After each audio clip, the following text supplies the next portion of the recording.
This is Andy Gutierrez from StarWars.com, and you are listening to Coffee with Kenobi with Dan Zehr. This is the podcast you're looking for. This is Ashley Eckstein, Ahsoka Tano from Star Wars The Clone Wars and Star Wars Rebels, and you're listening to Coffee with Kenobi with Dan Zehr.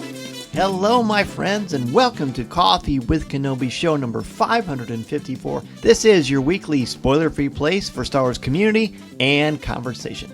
I'm your host, Dan Zehr, thrilled to be talking Star Wars with each and every one of you. You can support Coffee with Kenobi by following the show on Twitter, Facebook, Instagram, Pinterest, and TikTok, and subscribing to the YouTube channel. Help spread the word by tweeting that you're listening, share it on Facebook, or invite your friends and family to tune in and share a cup of coffee with us. CWK is a proud member of the Spreaker Prime program. Thank you to the official travel partner of Coffee with Kenobi, MEI and Mouse Fan Travel. If you are interested in a no-cost, no-obligation quote for your next vacation, check out coffeewithkenobi.com/mousefantravel and let them know Dan Zehr and Coffee with Kenobi sent you. Thank you also to members of the CWK Alliance. Find out how you can join the Alliance for as little as $1 a month and get access to exclusive podcasts, videos, and much more at coffeewithkenobi.com/CWK Alliance. On today's blockbuster show, Jean Bolte of Industrial Light and Magic joins me to talk about light and magic and all the amazing things that she has worked on for the company. She's got some great stories, and you are going to love this show. So pull up a chair, grab your favorite coffee mug, and let's have some coffee with Kenobi. So who talks first? You talk first? I talk first. Joining us today for a cup of coffee it's a great honor for me to introduce from Industrial Light and Magic. She is a digital texture painter, but that is just the surface of the amazing things she does. You probably saw her on Light and Magic, which is on Disney+. Please welcome Jean Bolte. Hi, nice to be here. It's very nice to chat with you. I must say, it's quite surreal to see you on this epic 6-part series. It's blowing up Disney+. And to be able to talk to you, I will say your story, and we talked a little bit before, was quite inspiring because of how you got your start and your love, and I'm not trying to rhyme, of art. Talk to me sort of about how art was a wonderful avenue for you to find your career path. Oh, well, early on, really early on, I realized, like most of the guys in the show, I think we all came to the same realization that art was like this drug that didn't have any side effects, and that we could tap into that anytime, anywhere we were, and no matter where our surroundings were, which, there were no limitations. You didn't have to be in some place that was exotic or inspiring. I love my hometown, but Kansas City was often, I often felt that I was a little closed in. It was like in the center of the country. I was not exposed to a lot of things that you get on the coasts or in other countries, but that didn't matter because I had the most beautiful, and I think to this day, it is the most inspiring art gallery I've ever been in my life, which is the Nelson Atkins Gallery of Art in Kansas City, where I knew every piece of art in that gallery because my mom would drop me off and I would spend the whole day there as take classes sometimes, but mostly I'd also just wander around and look at everything. So that was a kind of like my art training. I'm actually not formally art trained. I never had proper training in college. I've done classes kind of, as one does on your own.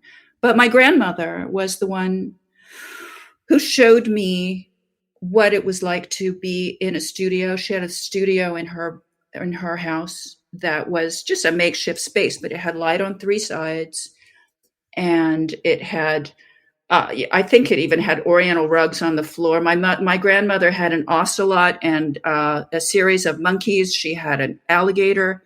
She had a macaw, not all at once. But her house was just full of life. And one of the things that was part of her, the richness of her world, was that she painted, and she taught me how to paint. She got me going on oil paints early. Like, she was like, we don't have to we don't have to make this kind of remedial for you and elementary for you. We're going to throw you straight in here so that you know what it's like to use the best materials. And I am indebted to her forever for showing me, that I could do it. I feel like that really stood out to me from your story. When I believe it was the 5th episode in Light and Magic, when you started to talk about your relationship with your grandmother and her inspiring and encouraging you to tap into yourself and who you are. Obviously, as an educator, that's something we hope to do with our students. So that really spoke to me. I'm quite sure that when school starts for me, that there will be students that will be there that will just need to know, hey, you are not alone. There are people that have the same passions as you and the same interests as you. And I actually thought, long before I knew I was going to get the good fortune to chat with you, I actually thought about showing that clip in my classes because that does make a big difference. Well, I'm very happy that you think that might be useful to your students, and I also have a message to them. I always, if I get a chance to speak in the schools, I raise my hand. I want to be there. I think one of the most important things that we can do is to catch them early. And sorry. That's okay. I stopped it. It was probably Ian. Okay. Ian, what are you doing? So where was my train of thought? About catch them early because young kids are naturally, they don't have an editor. And all of a sudden, I have seen this over and over again. I have judged art in the community fairgrounds. They hit a certain age, by middle school, and they shut down, and they think I'm not good enough. And so I will often, when I'm showing the kids some artwork from our incredible art department, I'll stop it after about 4 or 5 slides, and I'll say, I bet some of you out there are thinking that you could never do this. And I'm here to tell you that I do not believe that artistic talent is innate. It has to do with attention and caring and looking and doing your own work and practicing, really studying things and having, a desire to keep going, keep doing it, and you will eventually get there. And also, there is no such, having everything be photoreal is not necessarily the goal. What the goal is to kind of find what your own voice, your own, view of the world. And it might be a mess, like de Kooning, who terrified me when I went to the art gallery in Kansas City. Or it might be really tight, but it's all valid. And the main thing is just to not feel that you have to, either you have it or you don't, because I don't buy that. Here, very well said. And so that's something I feel like that comes throughout this entire series, Light and Magic, as well. This notion that there are different people from different backgrounds, but it's said many times. You've said it. Other people said it. There was no ego with ILM. What was it like for you first breaking into the company? I know you said you were in London, and you would go to the theaters, which I really loved.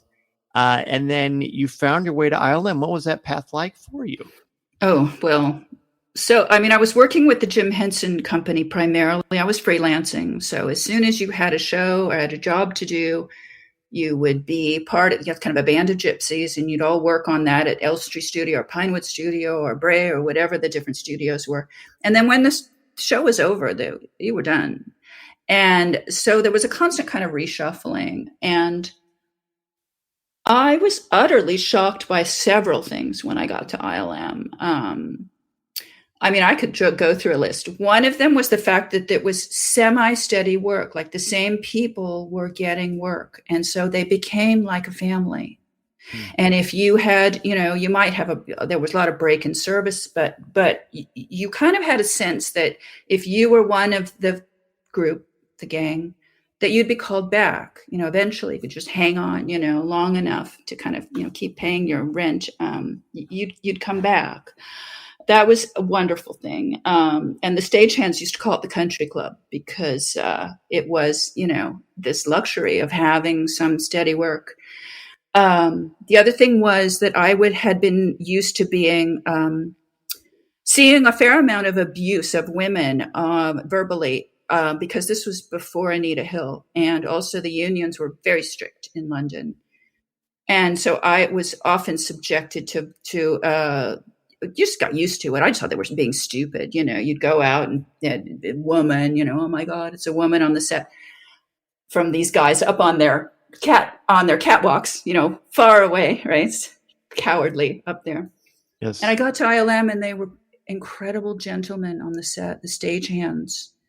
And they also were not so strict. I said, I'd like to move a light just a little bit while I set this up. They were like, go ahead, just move it. And I was shocked by that. But the main thing, which you touched on just now with your question, was this amazing feeling of it being an egalitarian place for everybody. I mean, you kind of knew, you knew that Dennis and Lauren, the head of the shop, and all the, the people who at Kennels were very important, and you had to obviously listen to them, but they would invite you to make comments.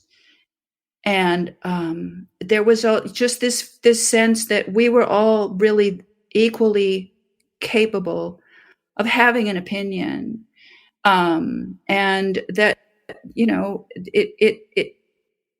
when it was the right time and the right place to speak your mind was not only okay, it was welcomed. And I think also there was, they talk about industrial light and magic. Well, I think really the magic was that kind of alchemy of these particular people who had been put together early on by George Lucas and John Dykstra, those people who found the original team.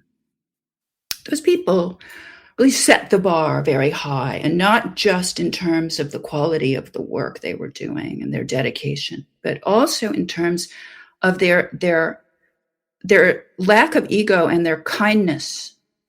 And that and George also, I really believe, that came from him too, was this top-down sense that was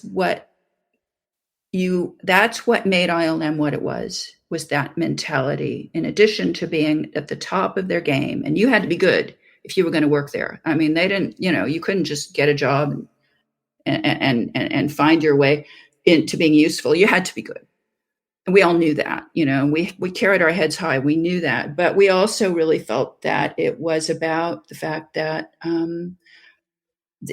people who were jerks didn't make it. They got weeded out. They were not really weeded out. They just wouldn't get the call back, and it was always the people who were excellent at collaborating, because that was just crucial, that we all had that ability to collaborate well together. Or it didn't, if you could be brilliant and genius at something, but if you couldn't collaborate, really just go do something else. Go do your own thing. This is just so perfect. This really is, because what do we talk about in education? One of the things we talk about is the importance of collaboration, of working together, of trying to see another point of view besides your own, and finding that dynamic that can only happen in a group. So thank you for that. And of course, I can't have you on the show and not ask you a little bit more about George Lucas. I had the good fortune to meet George one time. It was at the solo premiere. It was about 30 seconds, but I felt like I was dancing on air. You have worked with George. George.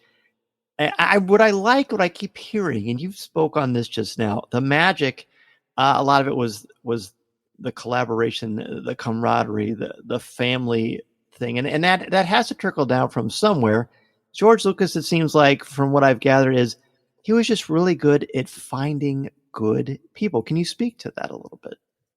Well, clearly, I mean, George didn't find me. I was way late. He picked his original team, but of course he also funneled that through the key creatives that were in the first and second show of the series.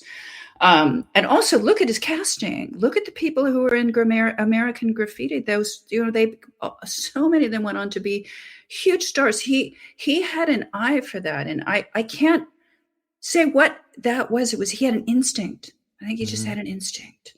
And then he would turn them loose and let them be good at what they were doing. I remember, George his personality and his style is to be rather quiet. I had worked with Jim Henson, who knew the name of everybody in the shop and would come always around. You'd be working, you'd have a shoulder, his head would be there. And George Lucas was not as visible in the shop. It was always really wonderful when he did come around to see things. But I think one of the things I was so impressed with when I watched this series was we all know George Lucas is a visionary, but did I know that he had that kind of vision of the computer work so early on that he would really push and push and push for innovation before people thought it was pointless or absurd to be going down this path. And he there he was. And I loved at the end one where he goes out on the stagecraft, which is our latest innovation at ILM, which is to have this LED screen so that everything seems, the director and all the actors, it's back to having everything available in camera. You can walk out and you can see that you're on a set. It feels like a real set. And George said, "Oh, this is the thing I was wanting to do." What was it, 30, 40 years ago? I don't know how many years ago, but a long time. And that stopped my clock. I was like, wow, George actually had this in his head so long ago. And here we are finally catching up with his vision. Let's take a quick break and return with more from Gene Bolte. I'm Dan Zehr, and this is Coffee with Kenobi. This is Vanessa Marshall, and you're listening to Coffee with Kenobi.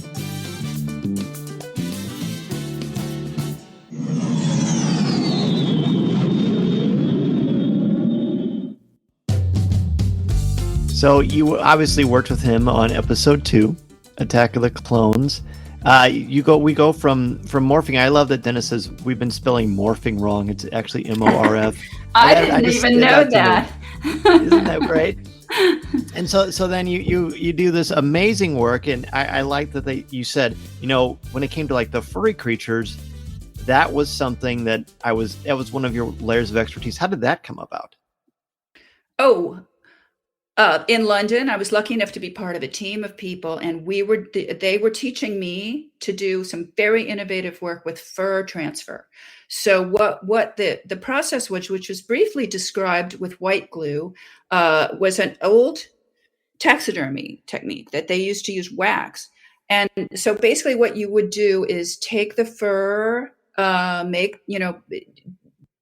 lay it out the way you wanted, get the fur so that it would go from short to long and all the different things. And then put a stuff that was like a really intense hair gel, and then cut the backing off of the fur and then embed that in a foam latex in a mold. So you'd lay the fur in the mold, then you'd put the foam latex layer next, so that when you pulled that out of the mold, you had a furry, stretchy thing that would hold the hair in place.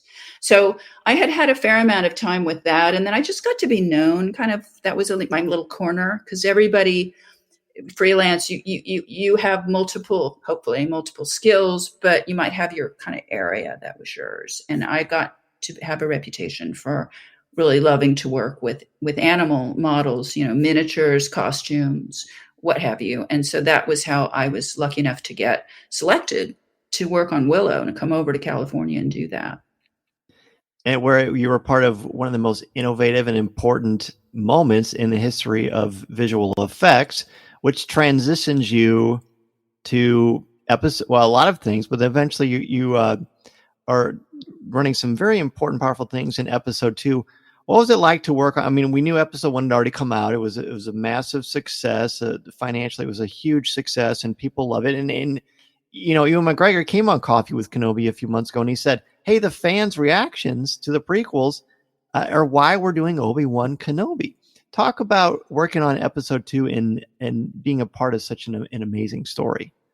Oh, well, episode 2 was, every single time we did something, it seemed like almost time we did anything, there was some new leap, there was a new leap, and it was, there was all the scale of the whole thing was just another step forward. And so working with George, I remember going up there and I had the great honor of recreating Yoda as a computer generated character. And Yoda is one of the most memorable moments of my life watching films was when I first saw Yoda on the screen. And what Frank Oz and Stuart Freeborn did with that character, I still think it's never been duplicated, in my opinion. And I remember my brain just went into this sort of vapor lock when I was sitting in the screening in the theater watching it, because I was like, it's not a real thing, but it's not a puppet. It was like just this, I couldn't figure out what I was looking at because it just seemed like it was breathing and thinking. And so when I was given the chance to recreate him, I really took that honor extremely seriously. And going up to show George the stages of how, Yoda was up at the ranch, how it was progressing, I was awfully happy that he and John Knoll both felt like it was coming along. I mean, of course, I look at it now and I'm like, oh, we just do it all differently. But also, we wanted to be true to the fact that Yoda was not hyper sophisticated. I mean, part of his charm is the fact that he has his own quality. And it's not necessarily like, my close up on my hand, with all the wrinkles and everything perfectly. That wasn't what it was about. So we didn't want to I'm kind of glad that we didn't get all the way there to where we could have, if we made him again now, we'd be tempted to push that envelope all the way up to where we are now. And I think you would maybe do a disservice to the original Yoda, who was a foam latex creature that Stuart and Frank Oz just made feel like he was real. He was real. Honestly, I don't know if you could tell, but as you were talking about Yoda and bringing him to life and how I got tears in my eyes because you created you and your team created magic. Yoda in that film, there's only been 2 times in my life where I've actually stood up and clapped and cheered. One was a little bit later when the Hulk smashes Loki in the end of Avengers. Oh, yeah.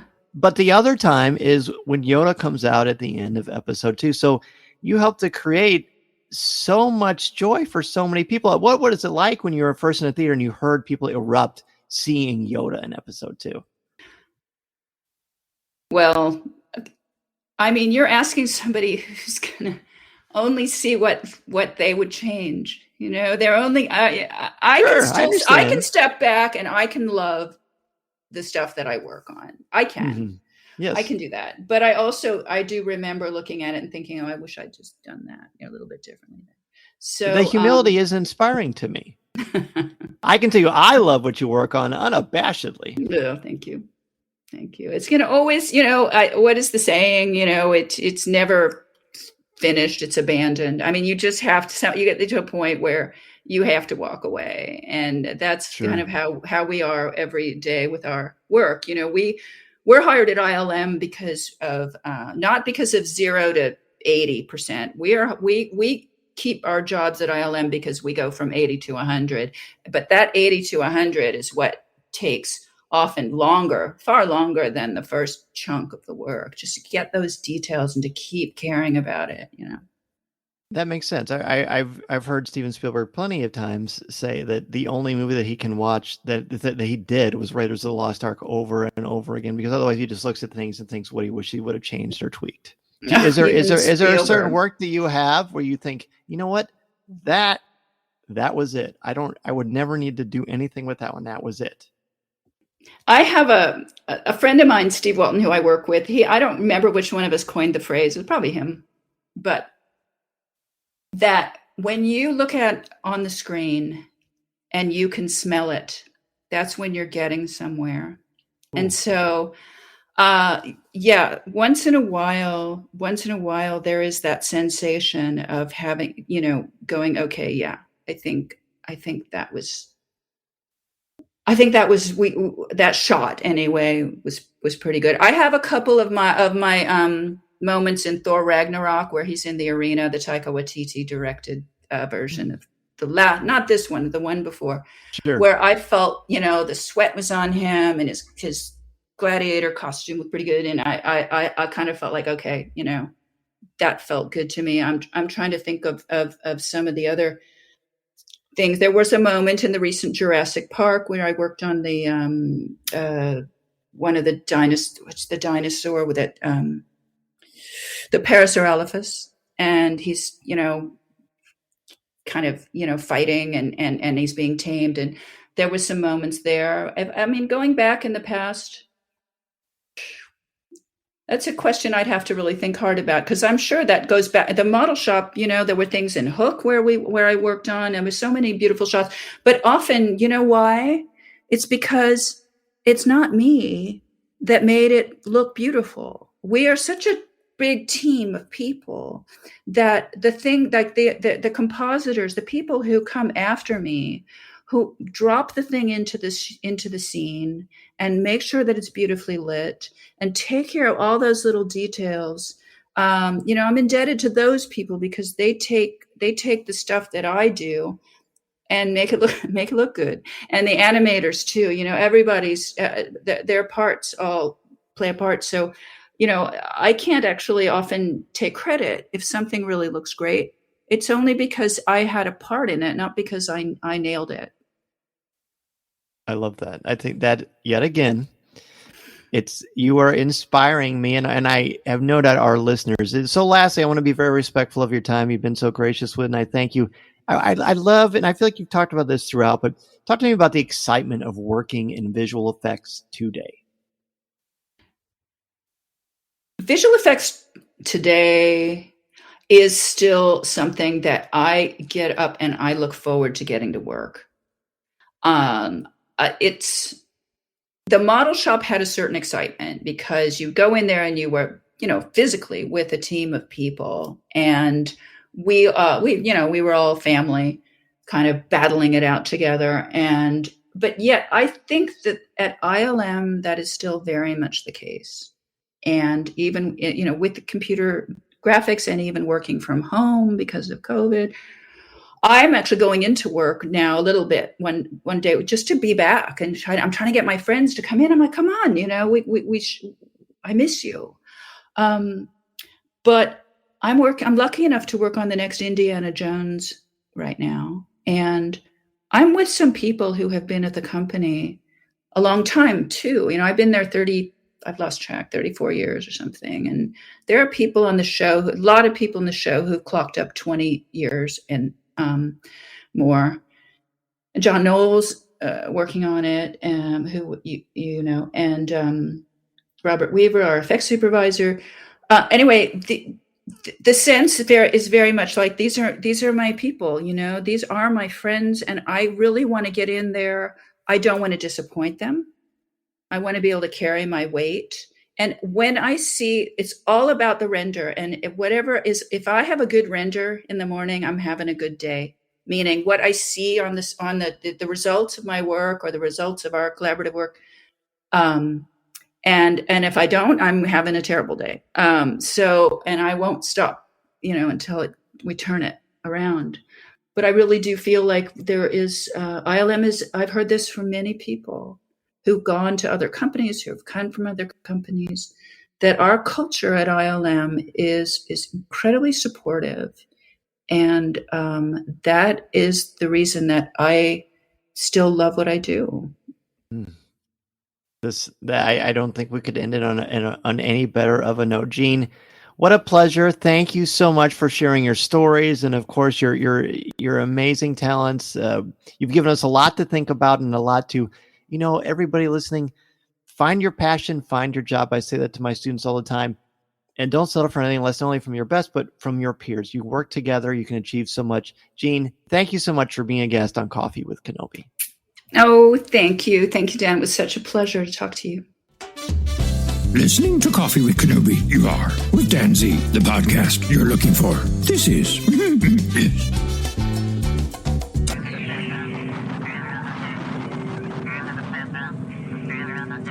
That's going to do it for this week's episode of Coffee with Kenobi. I want to thank Lucasfilm, Industrial Light and Magic, and of course, the amazing Jean Bolte for joining me for a cup of coffee.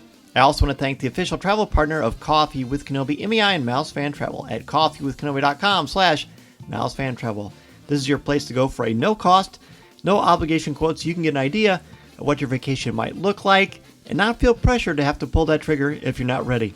They can help you plan your magical vacation to the Galactic Star Cruiser, Galaxy's Edge, the theme parks, the cruise lines, Star Celebration next year in London, and you can also support Coffee with Kenobi in the process. CWK Live is every Monday night at 7 o'clock p.m. Central Standard Time at coffeewithkenobi.com/live. You can also go to our Facebook group, CWK Cafe, for Star Wars thoughts, comments, reviews, and opinions in a family-friendly, spoiler, and drama-free place. And I will never forget the amazing CWK Alliance, and Coffee with Kenobi is possible because of the members of the CWK Alliance. Thanks to all of you, the podcast, Facebook Live, event coverage, and so much more comes to life. Find out how you can help the show for as little as $1 a month by joining the CWK Alliance, and you will receive access to CWK Pour-Over, an exclusive weekly audio and video podcast not heard anywhere else. Members of the CWK Alliance All-Star level receive a video edition of CWK Pour-Over and access to a private Facebook group as well. Plus, CWK Alliance Grand Masters can join me for a monthly live video call. Find out more at coffeewithkenobi.com/CWK Alliance. And most importantly, 10% of your monthly contributions go directly to St. Jude Children's Hospital. The website is coffeewithkenobi.com for Star Wars news, announcements, reviews, videos, and so much more. You can email me, danz at coffeewithkenobi.com. Just connect with me on Twitter at Mr. Zehr, MRZEHR, on Instagram at Dan Zehr CWK, and on LinkedIn. Coffee with Kenobi is on social media. You can follow us on Twitter, Instagram, Pinterest, and TikTok. And on Twitter, we now have a super follower option where you can go and get exclusive access to private conversations, inside Star Wars, Coffee with Kenobi, and so much more. Give the show a like on Facebook at facebook.com/coffeewithkenobi, and you can also subscribe to Coffee with Kenobi's YouTube channel. Please take a couple of minutes to rate and review the show on iTunes, Google Podcasts, or Spotify. The TeePublic store is coffeewithkenobi.com/shop to get access or to be able to purchase the Coffee with Kenobi logo on t-shirts, hoodies, and so much more. And if you're going to start a podcast or a blog or expand your brand, go to danzmedia.com where I can help you get that process started. I'm also available to come to your school, conference, business, or organization to talk about how to tap into your strengths and help you bring out your very best. Thanks again for joining me on this very special episode. Have a great week and weekend, my friends. And remember, this is the podcast you're looking for. This podcast is not endorsed by the Walt Disney Company or Lucasfilm Limited. It is intended for entertainment and informational purposes only. The official Star Wars website can be found at www.starwars.com. Star Wars, all names, sounds, and any other Star Wars-related items are registered trademarks and/or copyrights of Disney and their respective trademark and copyright holders. All original content of this podcast is the intellectual property of Coffee with Kenobi unless otherwise indicated. This is the podcast you're looking for. There's no one here.